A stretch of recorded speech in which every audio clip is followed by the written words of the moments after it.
Já jsem Andy a vítám vás u prvního rozhovoru a je tady se mnou Hayley. Ahoj.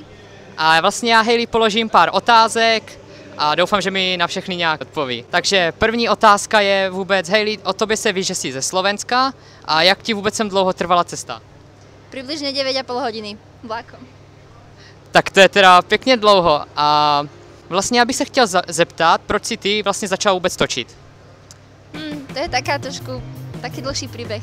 Ja som predtým YouTube vôbec nesledovala, nikoho som neodoberala, nevedela som, čo to je YouTuber, nevedela som, čo to je vloger a tak. A potom sa nejako ku mne dostalo jedno video od Goga.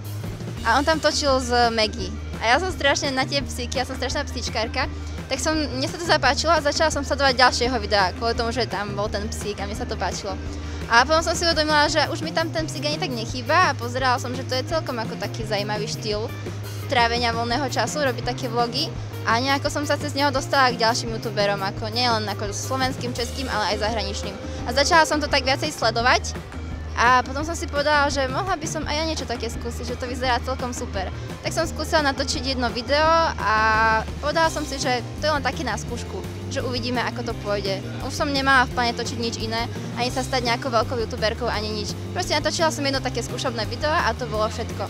Ale zdieľala som ho na svojom Facebooku, odtiaľ ho zdieľali moji priatelia, od nich to zdieľali ďalší ľudia a začali mi nejako pribúdať tí odberatelia sami od seba a začali mi písať komentáre, že mám sa tomu viacej venovať, že mám viacej točiť a že nemám prestať a tak. A ja som si povedala, že no tak ok, no tak budem točiť. A zistila som potom počasie, že ma to strašne baví, to natáčanie, strihanie a také, tak preto sa tomu tak venujem teraz.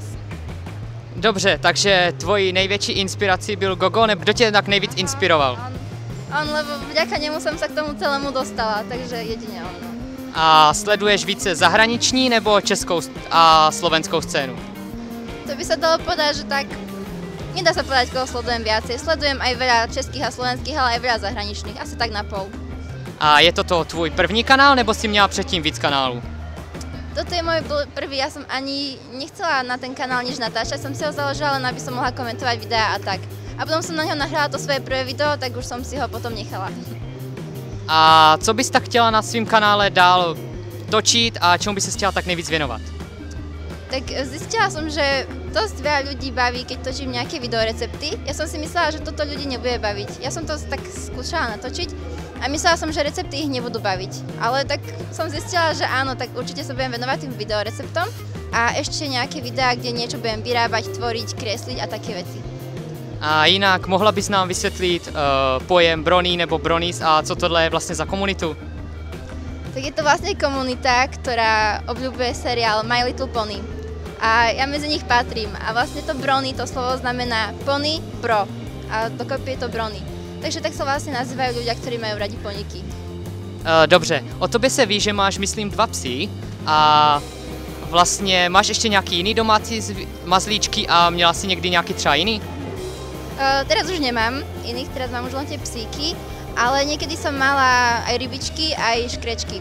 Ale to som ešte bola taká trošičku, neviem, koľko som mala, možno ani 15 rokov. Teraz mám 23. Takže vtedy niekedy dávno som mala a psíky jedného mám 5 rokov a druhého 3 roky. A já bych se tě chtěl zeptat, studuješ ještě nebo už pracuješ? Ešte študujem. A co přesně studuješ? Elektroenergetiku. To je také trošku, nečakané, ale elektroenergetiku. Väčšina youtuberov študuje nejaký taký viacej umeleckejší zameraný odbor a ja mám také úplne niečo iné. A já bych se tě chtěl zeptat, dokázala bys si představit YouTube jako hlavní zdroj příjmu? Myslím, že nie. To povie asi každý youtuber, že dá sa to, ak má niekto strašne veľa odberateľov a pozrení, ale treba sa tomu venovať fakt, že naplno a venovať úplne všetok voľný čas tomu. A ja keďže študujem teraz, takže to asi nepôjde. A ani som ešte nezačala zarábať, takže vôbec neviem, či by sa to dalo vôbec. Ale hovoria niektorí ľudia, že dá sa YouTubeom zarábať, ale ja si to neviem predstaviť, že by som to tak robila. A máš třeba nějaký YouTubeový sen nebo sen nějaký v reálu, který by si chtěla strašně splnit? Ja už som si splnila, ja už som sa strašne tešila, kedy prekročím hranicu 1000 odberateľov, lebo pre mňa bola 1000, že wow! A teraz sa pomaličky blížim 10 000, čo je pre mňa úplne nepredstaviteľné, takže ja už dávno som si ten sen splnila. Dobře, a já bych se tě teda ještě na poslední otázku zeptal a to je vlastně, jaký si myslíš, že se ti nejvíc povedlo video na tvým kanále?